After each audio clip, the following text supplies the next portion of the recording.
Welcome to this Glamour special with me, Editor-in-Chief Deborah Joseph, and with me today I've got a really amazing, inspiring and special woman, Nicola Mendelsohn. Thank you for joining us. So happy to be here. Nicola is VP of Facebook EMEA, and also, just for full disclosure, is also my sister-in-law. But also, as well as everything else that you have in your life, you were also diagnosed with incurable blood cancer 3 years ago, which was a massive blow to you, to me, to everybody around you. I wanted to go back to the day that you were diagnosed. What happened? What symptoms did you have? Gosh, it's exactly 3 years ago when I first found a lump. And it was a tiny lump. I wasn't ill. You remember, I wasn't ill at all. I was living kind of this extraordinary life, busy at work, busy with the kids, busy with the family. And tiny lump, it was like about this size in my groin. And we've got a friend who's a doctor, and I phoned her and I said, I found a lump, what do you think?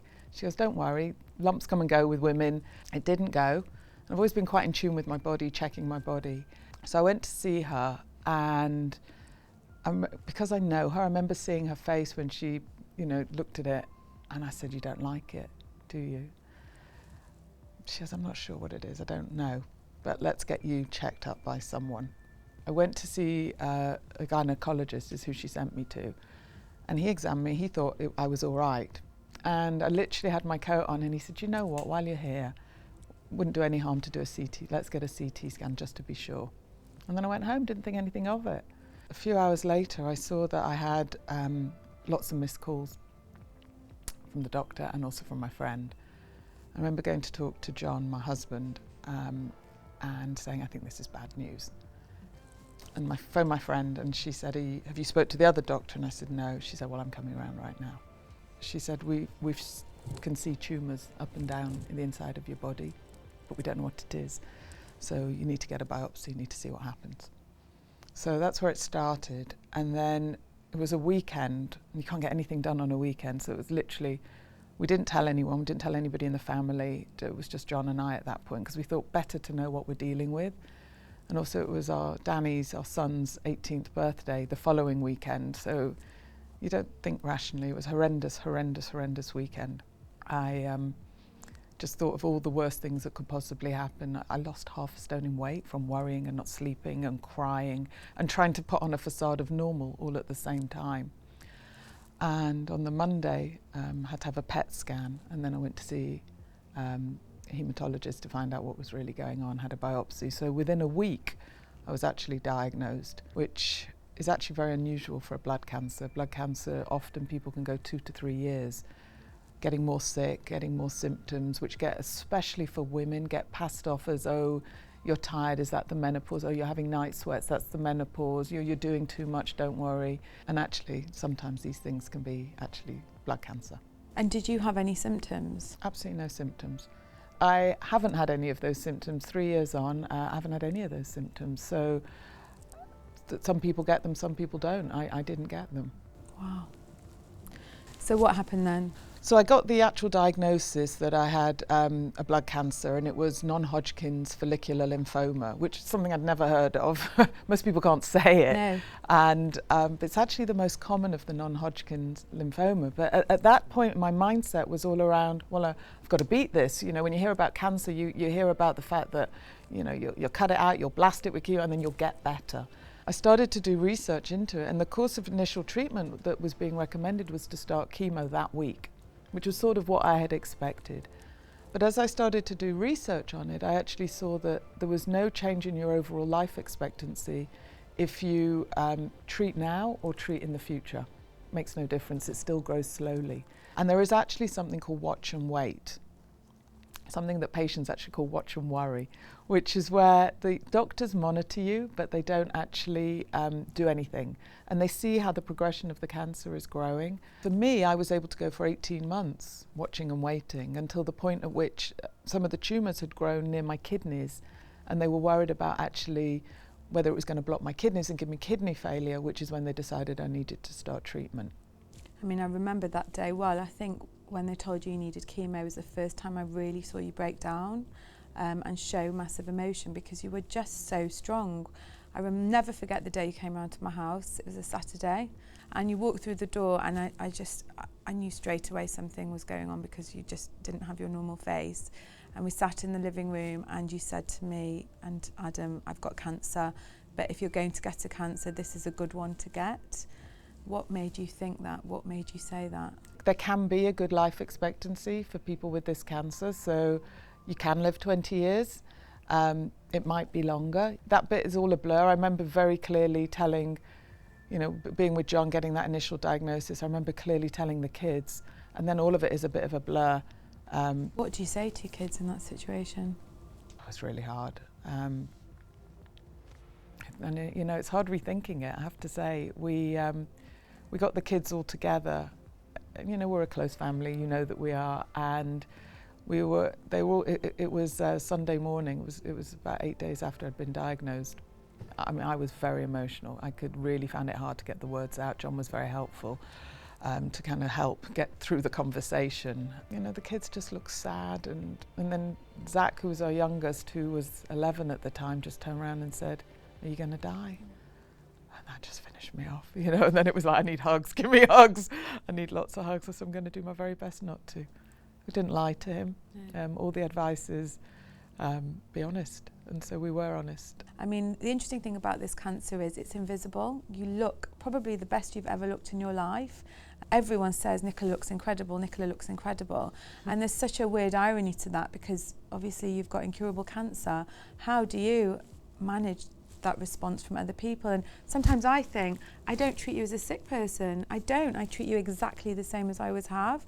Is that the right thing? Is that the wrong thing? How are you finding the way people are reacting to you? I don't think there's any rules here. I think you have to take your cues from each individual person who's going through each individual circumstance, and how you feel on one day might not be the same as another day. I was very lucky that when I did have my treatment, I was able to tolerate it well. I am lucky that I haven't really had any lingering side effects from it. When I went on watch and wait, was that the best thing I could do, knowing that I was going to need chemo. Can you imagine knowing that you're going to need chemo, and it's coming to you at some point, we don't know when, but probably on average within 2 years, you're going to need chemo.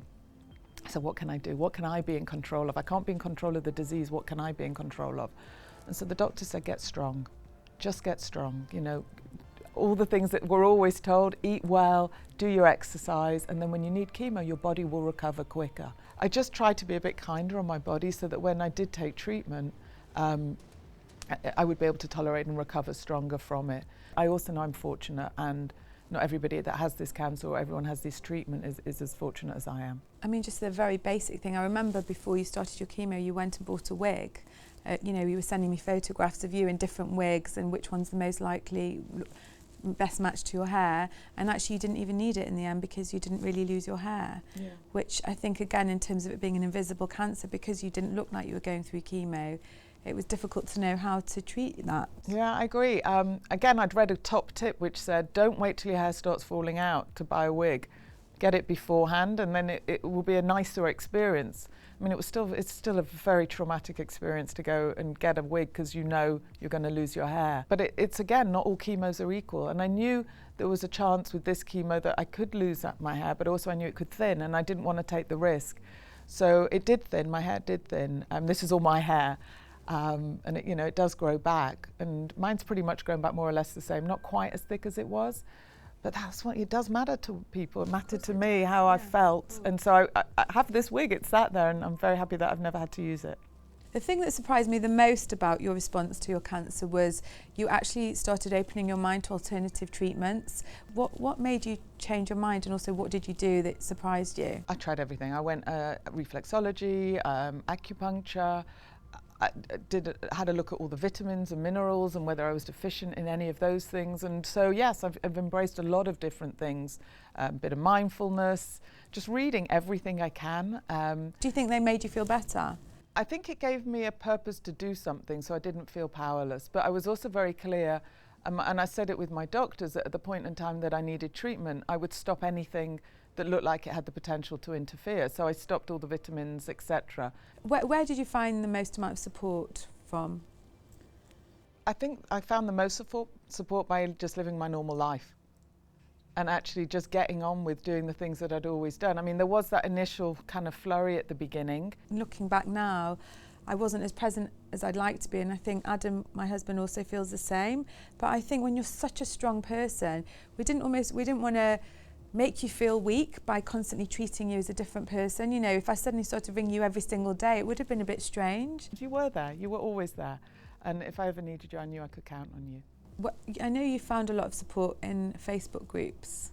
You set one up, or you joined one that was already in existence? It was about 3 months after I was first diagnosed, and I suddenly thought, I wonder if there's a Facebook group that has anything to do with this. And lo and behold, there was one. It's called Living with Follicular Lymphoma. And it was only recently set up 3 years ago. Had a few hundred members by a lady called Nikki living in Australia. So I sent her a DM saying, hi, my name's Nicola Mendelsohn, I'm the VP of EMEA at Facebook. I have follicular lymphoma. I think I could help.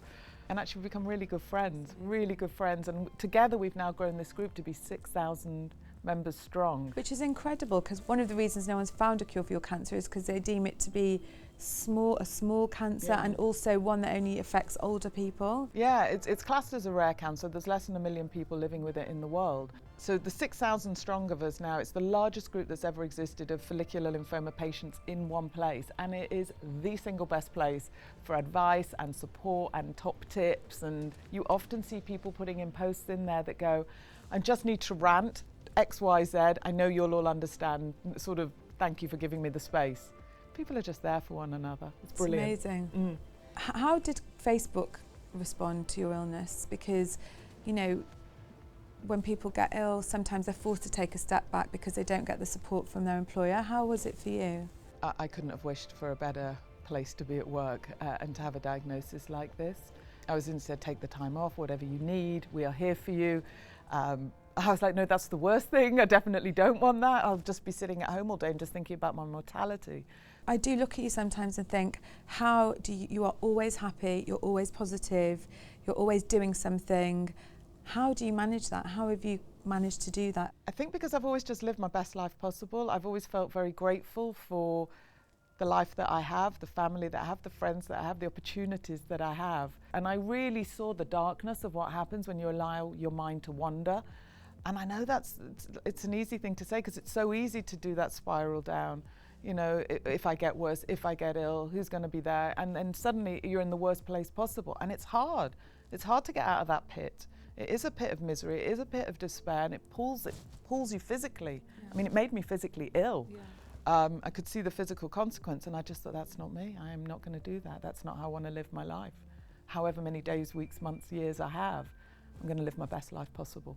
I think it's fair to say you are living your best life possible, but even to the point, I think when you got diagnosed, maybe we thought maybe she'll slow down, will she keep her job? I think it's the opposite. I think you're working harder, you're doing more incredible things.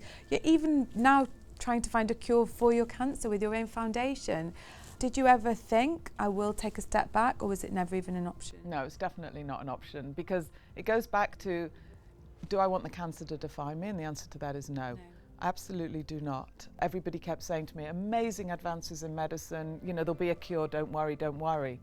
And as I started to do more research, as I started to meet people in the field, what became very clear was that actually that cure wasn't going to be coming very soon, because there wasn't much awareness and there wasn't much money going into it. And so that's why I decided that actually, if not now, who? And if not me, then who else at this point in time? And so I hadn't expected to set up a charity, but yeah, the Follicular Lymphoma Foundation, it's now a thing. I mean, you are one of the only people I know who will get an incurable cancer and their response to it is, I'm going to find a cure. So obviously you're now doing this huge launch, which is why we're doing this interview. What do you need to do? How much money do you need to raise? And how can people help you raise it? I need to raise a lot of money. It starts by people being aware of it. So follicular lymphoma, that, you know, it's out there, it's a real thing. For the people living with it, it's tough, it's really hard. We have a website that we've just launched, which the address is theflf.org. On there is lots of advice for patients, for family members, and crucially it's a place where you can donate money. So please, please go there. We also have our Facebook and Instagram pages as well. Well, we'll support you at Glamour in any way we can. Thank you so much. Love you so much. Thank you.